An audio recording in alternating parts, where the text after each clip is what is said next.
In this video, you're going to learn the exact strategy that I use to create healthy, tasty, and unique meals every single week. Let's get into it. So if you're looking to lose weight, what most people tend to do when they start to cook for themselves is they start to use the same recipe over and over and over and over. And in the process, what most of us come to realize is that doing the same thing over isn't any fun. It gets boring, it gets bland, it gets unenjoyable. And so if we're on a journey of weight loss, one of the most important things that we can do is make sure that we're eating in a very unique and delicious way, and that each meal that we have, we're actually enjoying, and it doesn't feel like we're just shoving stuff down our throat. Now, as someone who's been meal prepping for over 6 years, I've had the blessing to be able to really dial in a system of how to create just a very simple step-by-step process to make sure that whatever I'm eating that week is extremely unique. What we're going to go over is a way to create literally thousands of different recipes based on just small tweaks that you make, and doing it in a way where you don't have to Google, you don't have to go through all these meal prep recipes, but you can just go out and execute. Now, because I've been meal prepping for so long, I do have those weeks where I go and I create those very special recipes that I find online. But I would say 98% of the time I'm cooking from just my own instinct and from this system that we're going to talk about today. So this is a 4-step process, and I do want to preface it by saying when it comes to meal prep and cooking for weight loss, of course calorie deficit is always going to matter. If you go through this process and you cook these meals exactly how we're going to talk about, but you're snacking and you're overeating with each meal, you're not going to lose weight. All right. So if you are in that position where you're looking to lose weight and you've been struggling and you're not really sure how to go about the process, make sure you check the link in the description of this video, because we've got an awesome resource for you. I put together a 3-part course that's going to dive into why your weight loss success hasn't worked so far, why the food industry, why your brain is rewired to basically make it that much more difficult for you to lose weight, and what you can actually do about it. So make sure to check out that course. But with that being said, let's get into this 4-step process. So step number 1 in this process is very simple. It's very self-explanatory, but it's basically choosing what type of food you want to eat that week. That can be a little overwhelming, right? Because there's so many different types of food in the grocery store. There's so many different options. And so what I like to do is I like to segment this into 3 separate decisions. So decision number 1 is choosing a protein. Decision number 2 is choosing a vegetable. And then decision number 3 is either choosing a healthy grain or a healthy fat. Now with this alone, your options are pretty much endless, right? If you're gonna go to the grocery store, you're gonna get a healthy protein. You're looking at things like wild caught fish. You're looking at chicken, beef, pork, turkey. If you're a vegetarian, you've got organic tempeh, you've got sprouted tofu. You're basically going through and you're just choosing, okay, what actual protein do I want? You have protein powder, right? You can even do that. And so the purpose here is, literally just by cycling and just choosing one other option, you're changing the dynamic of an entire meal. And we're gonna get into how you can actually change the same protein and make it taste different, taste better, taste unique, taste a different texture. And so that's really how we do this, right? We choose the meal and then we make tweaks to it to make it taste different, unique, delicious.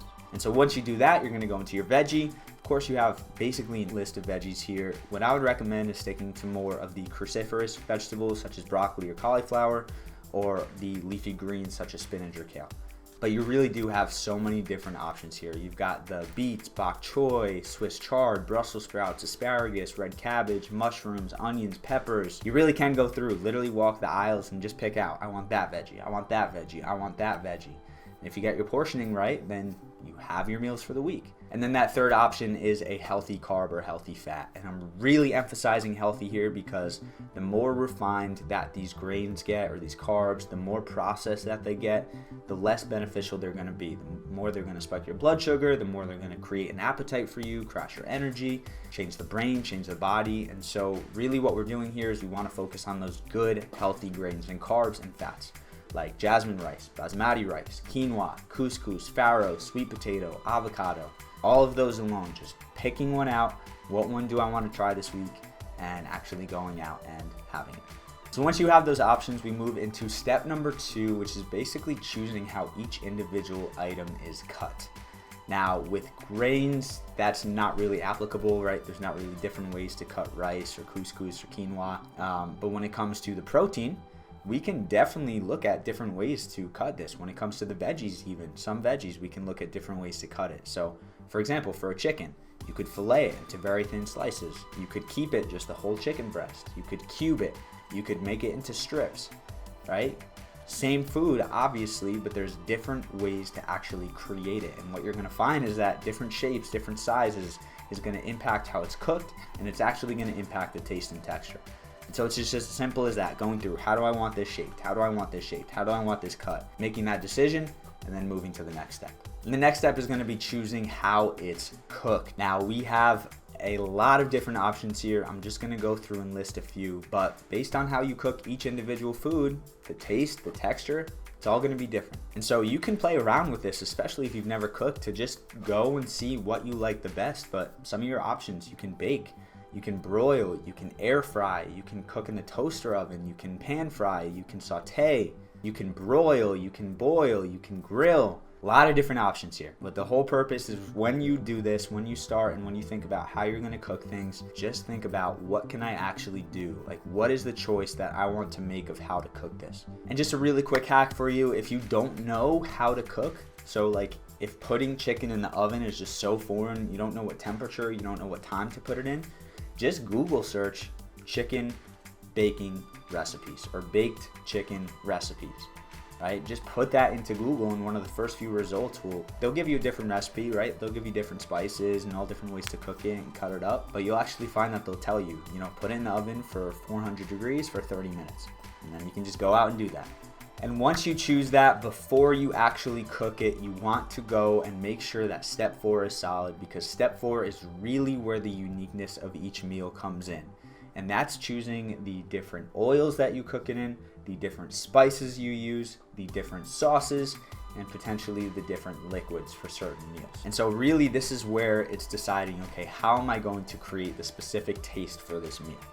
And so we have an awesome spice cabinet over here where we just have a bunch of different spices to choose from. If you don't have that extensive of a cabinet, that's fine.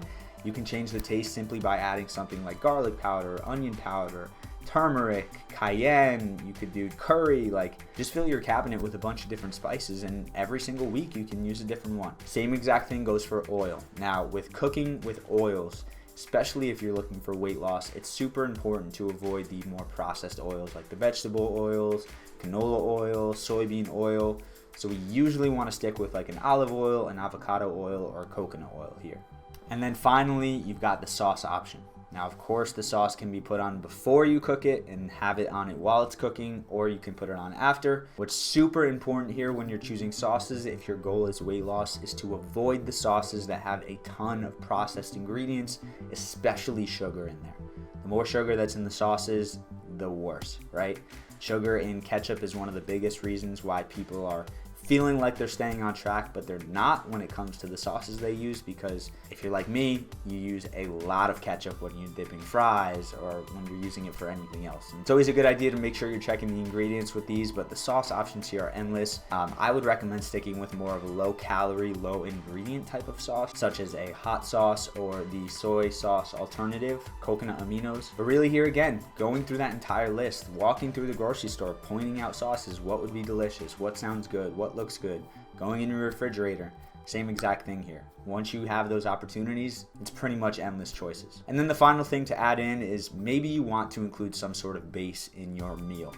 And so for rice, this is a really good example. So with cooking rice, you can use something like water, but then you can also use other liquids like broth or even like an almond milk or some sort of milk in that sense. Same thing for cooking veggies, for cooking protein. If you want to include a little broth in there, that's fine. You want to include a little almond milk in there, that's fine, right? Being the scientist that's actually just testing out, do I like this? Do I not like this? Because that's really in the process how you figure out what meals suit you best. And those are the 4 steps of the process. So we've got types of food that you are eating, how it's cut, how it's cooked, and then what add-ons you want to make. So I'm curious, do you have a favorite meal prep recipe? And if so, share it in the comments for me. I'm interested in seeing it. But besides that, make sure you check out that free 3-part course that's in the description of this video. But as always, I appreciate you, and make sure to eat smart, move more, sleep deep, and be grateful for this moment. I'll see you in the next video.